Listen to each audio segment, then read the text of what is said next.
All right. If you're looking for fewer lies, fewer hallucinations inside ChatGPT, you should check out the Scholar AI plugin, especially if you're writing for academic research or scientific research. You should be using this if you haven't already. So let's talk about it. And let's talk about what this thing even is. My name is Jordan Wilson, and I am the host of Everyday AI. So we are a daily live stream podcast and free daily newsletter helping everyday people learn and leverage AI. So that's what this section is about, the AI in 5, how you can use different AI technology, different softwares, different chat GPT plugins to get ahead. So this actually came up in a conversation that we just had. So I'll link to this show as well. So we were talking with Avi Stamen,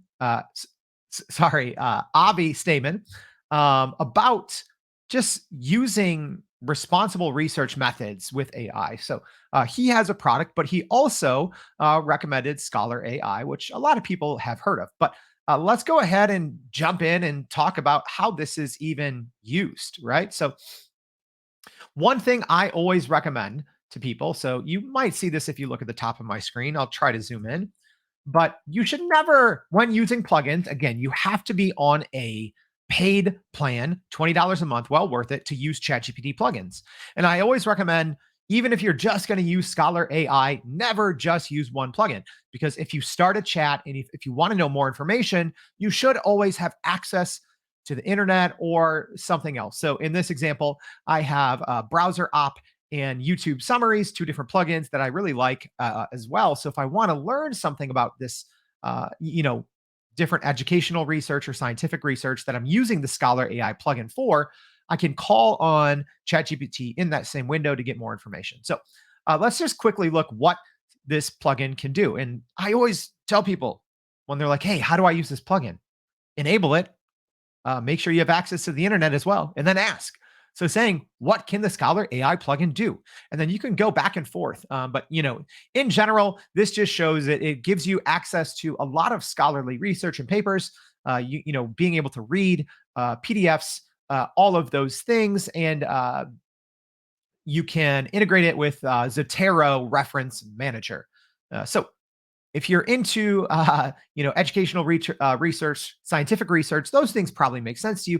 But even if you're not, I still think that there's this is just a great way to, I think, learn new information, but backed by facts, right? So as an example, I was just doing some testing, but let's just go ahead and do something here. So you, with using ChatGPT plugins, especially when you have multiple plugins enabled, a lot of times you have to kind of call ChatGPT or direct it to use a certain plugin. Otherwise, it might use a different one, or it might not use a plugin at all. So in this case, I'm going to do something different.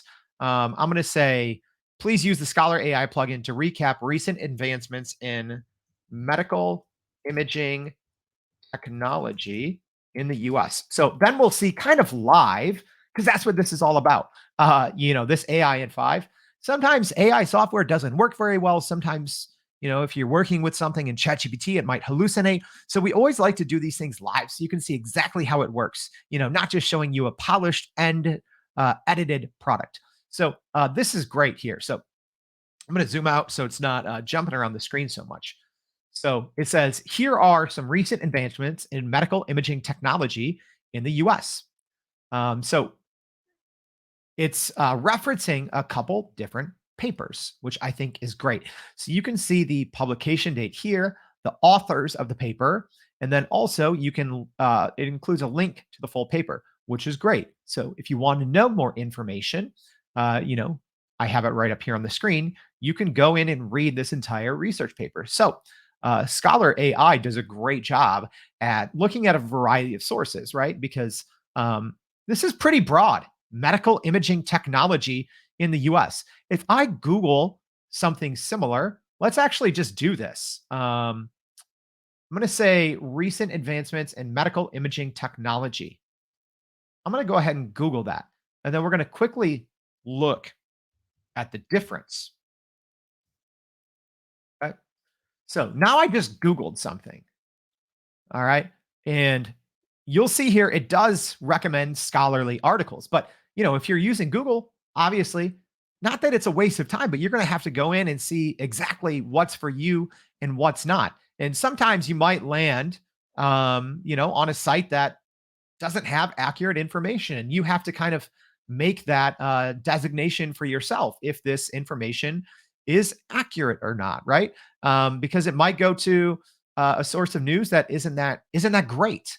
Um, but I think when you're googling something as niche as recent advancements in medical imaging technology, you're generally on the first page of Google going to get somewhat reliable sources. But as you see now, I just clicked on this article. It took a while to load. There might be, when you land on a certain article, there might be ads. You might then be getting retargeted, like right here. I might be getting retargeted for radiology things in the future, right? Which is something maybe you don't want.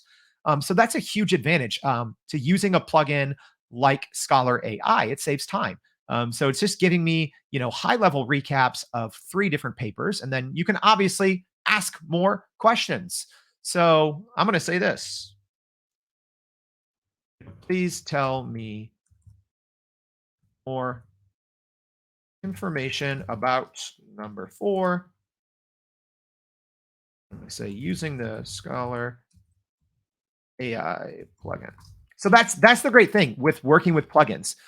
It's we just got a super high level overview of this paper right here. A survey on medical imaging techniques and applications. The thing with a large language model that's great is it can give you very high level recaps. You can go read it on your own. But if I start to read that paper and I'm like, oh, this is an 80-page paper, but I want to know more about this specific section, you can go in and get more information. In this case, it doesn't look like it's working. Um, So in this example, it looks like the publisher might have restricted programmatic access. So again, that's why I do these live. Sometimes your mileage may vary, but in general, I think this is a great way to learn if you're trying to research, tackle a new topic. It is a time-saving technique to just Googling on your own. So if this was helpful, and I hope it was, please go to youreverydayai.com. Sign up for that free daily newsletter. We also have a live stream every single weekday, Monday through Friday, 7:30 a.m. Central Standard Time, where we bring on different expert guests so you can ask them questions and learn from them. So hope to see you for a live stream coming up, and hope to see you back for another edition of AI in 5. Thanks, y'all.